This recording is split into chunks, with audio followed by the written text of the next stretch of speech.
Всем привет, ребята! Сегодня готовим очень простой рецептик от бабушки.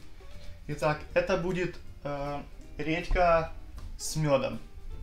Поехали! Итак, это максимально простой рецепт, про который, наверное, знают все. Ну, типа, я думаю, что знают все. Нам нужно отрезать шапку из редьки, сделать типа крышечку, вырезать внутри и залить медом. Все, вообще просто. Поехали!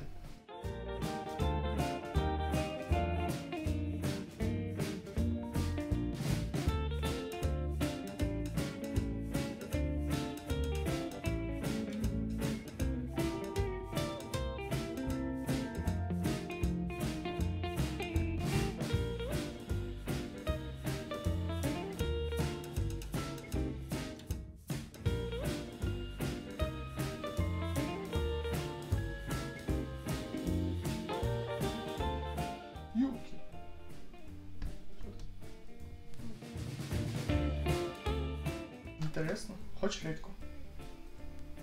Хочешь как хочешь.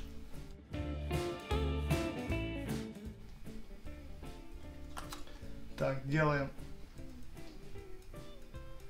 вот такую, короче, тарелочку.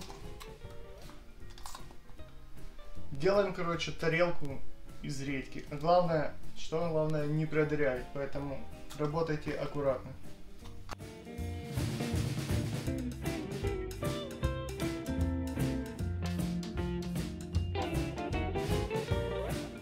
Ну, короче, я думаю, достаточно будет. Сделали мы вот такую, короче, отверстие.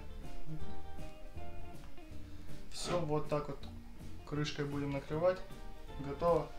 Теперь что? Теперь надо налить мед. Поехали. Так, берем мед. У нас вот такой вот уже засахарившийся почти мед. Уже сел. Потому что уже зима. Жидкого меда уже не должно быть и нету. А если это жидкий мед, значит такая-то шляпа. Что мы и берем все, просто заливаем.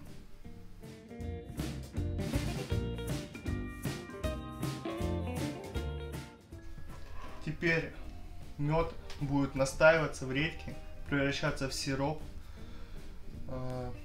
станет жиже, и потом вы сможете уже есть его ложкой. Помню этот вкус с детства, когда тебя начинает, когда тебе дерет горло просто от одной ложки. Редька отдаст весь свой вкус меду, и он превратится в такой сироп. Ребят, в двух словах про этот рецепт. Очень полезный, максимально полезный от кашля, там, когда болит горло, там, блин, вся фигня. Коронавирус вообще спасает от всего. Вообще максимально просто. От 57 болезней, блин, спасает. Короче, очень полезная штука. Если заболел гриппом, там, ОРВИ, болит горло или кашель, ешь редьку с медом. Все. Не болейте, ставьте лайки, подписывайтесь на канал. Всем пока!